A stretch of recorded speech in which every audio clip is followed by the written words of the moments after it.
This is the Royal Enfield Meteor 350. That is Mr. Darcy. I'm the old man. Let's get into the review.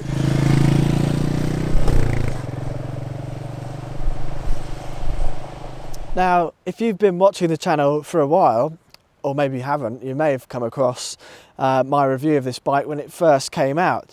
And I was very impressed with this bike, although my video was crap. But we won't get into that. But the bike was very good. It impressed me. It's a beautiful bike to look at, and the camera certainly doesn't do it justice. It's certainly prettier in the flesh. So if you haven't seen one in the flesh, do go to a dealer and have a look at one. But this bike is perfect for city or town riding. The clutch is really light and it's easy to ride. It's perfectly good at low RPMs. It trundles along, thumps along, makes a lovely little noise. And it's easy to weave in and out of traffic because it's reasonably narrow. But also it's very at home in the country lanes. Somewhere like Wales with narrow single lane roads, this bike is certainly at home. And you can do motorway riding. It will sit at 70 miles per hour, 75 at a push. But you don't really buy this bike for a mile cruncher. It's more of a back lane bike, city commuter, and it does that very well.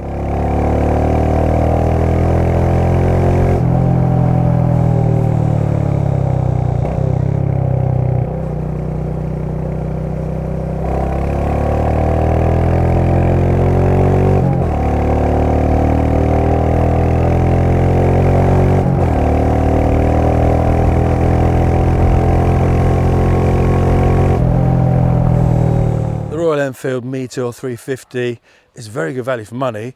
£4,059 new in the base colours, or £4,219 in the Supernova colours, which are a bit more fancy, and it comes with a screen and the thing. On this it's an accessory, and there's a colour for everybody. But of course you could buy a second-hand one, a used one, and save a little bit of money, get one a little bit cheaper, which reminds me of a story years ago.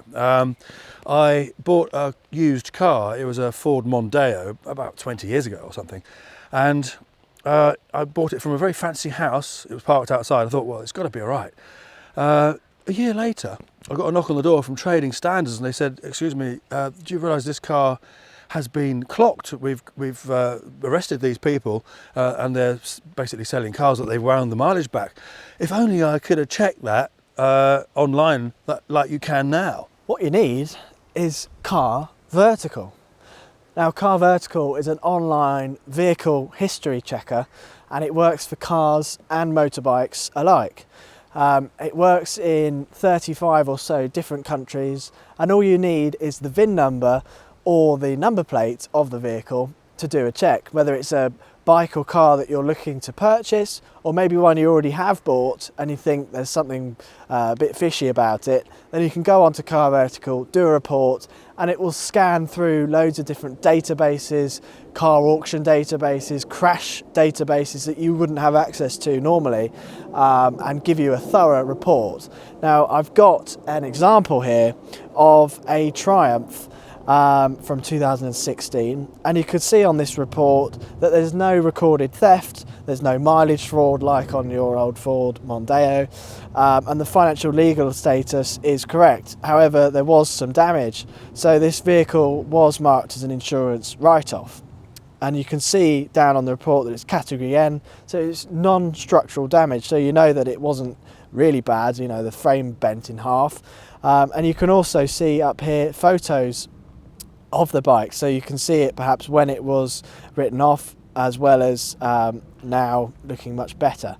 So yeah, you've got in-depth report there, and it shows you everything you need to know. So if you're looking to purchase a new vehicle, or perhaps you're interested in finding out the real history of a vehicle you've already got, then click the link in the description, head to Car Vertical's website through my link, and use my code Mr. Darcy to get 10% off your report. This bike is so lovely to ride. As soon as I got on it, I thought it was fantastic. It really is a great bike.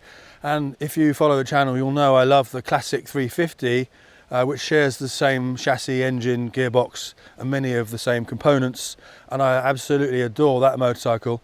It feels very, very similar to the classic 350, not exactly the same, but very similar. So, you know, I had to like it. The proof of the pudding was in the eating, and I do love it. So it's a great bike to ride. It's lovely and simple, this bike. You've got your on-off switch here and your hazard, and the other side you've got your lights, your indicators and a horn. And a button there. I don't know what that does. I think it scrolls through on the instrument thing, which I don't really like that much. I mean, it doesn't look bad, but the off-center is just wrong, and I know that seems to be the trend at the moment. Just put it in the center, it'd be beautiful. But I do like the chrome surround, that's nice, and I do like the analog, but not in blue, so that would look better in white, really.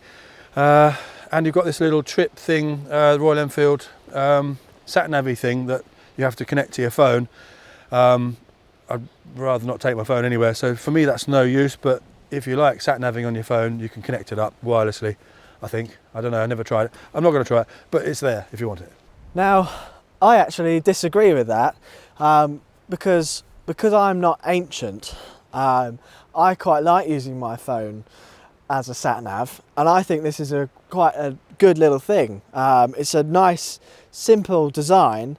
It's nice and small. It doesn't look ugly. It's really nice and in keeping with the bike. And I think with the off-center of the dial, usually I would agree that looks better in the middle. But because you've got the navigation system on the right, it actually looks quite good in my opinion. So I disagree with that point, and I think that it's a good little thing. And yeah, you connect it with your phone and it just gives you arrows of where to go. So it's simple but very effective. So I like that very much. Wouldn't you think it would look better if that was centered and that was underneath, maybe here on the handlebar or something there? Perhaps, yeah, perhaps if line. that was there and this was in the centre, it might look a bit better, but I don't hate that. I think it still looks good, but yeah, I see what you mean.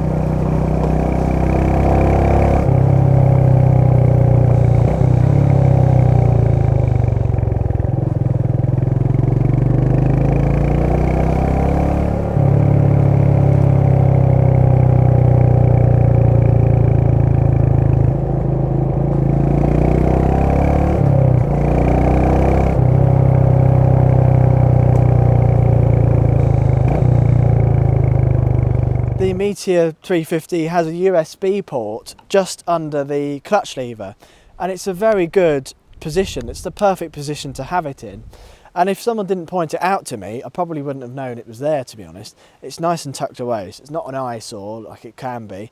But there's too many bikes now that have got the USB port under the seat, and that's just completely pointless, especially if you've got a phone mounted on the bars as a sat-nav.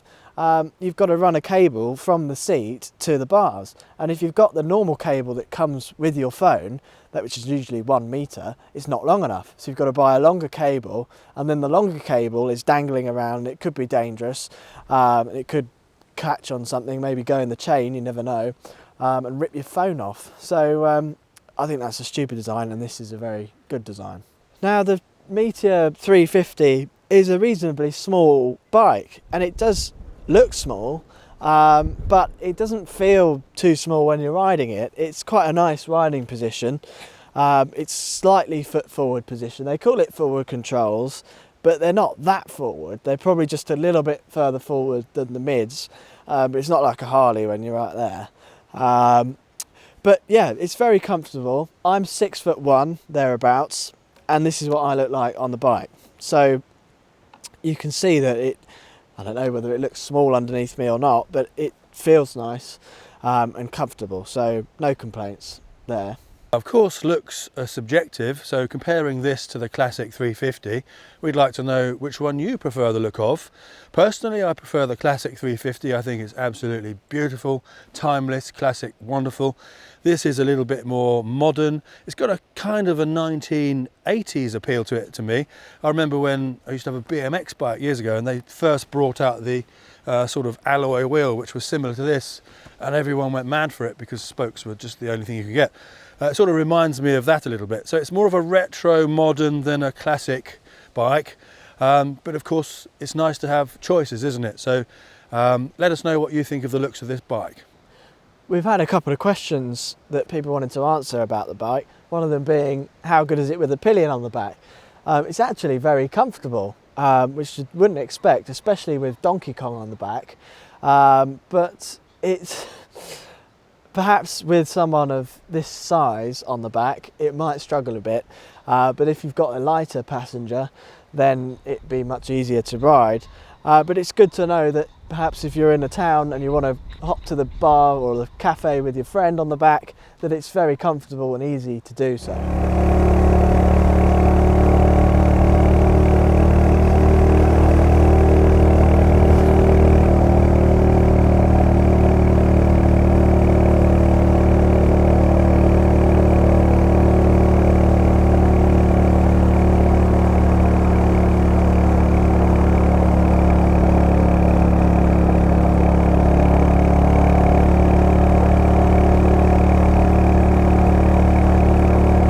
One of the fantastic things about these 350s is they're super economical. 101 miles per gallon, can you believe that? 15 litre fuel tank or 3.3 imperial gallons, and that's 2.79 litres per 100 kilometres.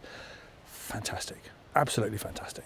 In my review a couple of years ago, I mentioned that this bike didn't love the hills, or that when you're riding with a pillion, that it might not go up the hill quite so well. Now that's relative to other bikes that are slightly more powerful. Like if you're comparing it to an Interceptor or something, it's not going to power up the hill as well as that, but it will do it. Never saying that it won't go up a hill, but it will quite happily, first and second gear, it's still pulling up the hill. Once you get into third, you're probably just sort of sitting at around a similar speed. Once you have a pillion on the back, it probably will slow you down a little bit, but it depends on how steep your hills are and what you consider to be a hill. But where we live, the hills are pretty steep, so it's certainly something that you might want to think about, but it's not to say that it won't do it. Like you could go across Africa on a Honda Monkey, but would that be the bike that you'd really want to do it on? Probably not. Yes, it'll do it, but it's not ideal. So that's more what I was saying with that point. You do have to choose the right bike for the roads that you ride on. You know, if you're mainly riding on interstate freeways in America, then this is probably not the bike you should choose. But if you're riding on mountainous country lanes like here in Wales or in India, or you're riding in busy city situations, again like in India or in any other city, then this bike's very at home. The engine produces 20 horsepower at 6,100 RPM and 27 newton meters of torque at 4,000 RPM. So because it all comes in low down, you've got plenty of torque from the offset, and that makes it so suited for these sorts of lanes and city riding. So it's very at home and a lovely thumpy single. Now, I did say actually in a recent video that Darcy's got some big news, so I'll let Darcy tell you what that is. So my big news, I've actually quit my day job, which most of you won't, well in fact none of you will know. I've been selling new build houses for the last 2 years, and when I started the market was fantastic, but as you will all know if you watch the news, the last sort of 6 months or longer have been atrocious, and it's just getting worse and worse. Interest rates for mortgages are terrible, so no one wants to buy a house, no one's selling their house. People are just kind of staying put and seeing what happens over the next couple of years. So it's the worst possible time to be in the housing industry, and now I've passed my full bike license, I can review all sorts of different bikes. So what better time to quit my day job and do this full time. So I've got some really interesting bikes lined up, and you're going to see a lot more reviews and bike videos on this channel more frequently.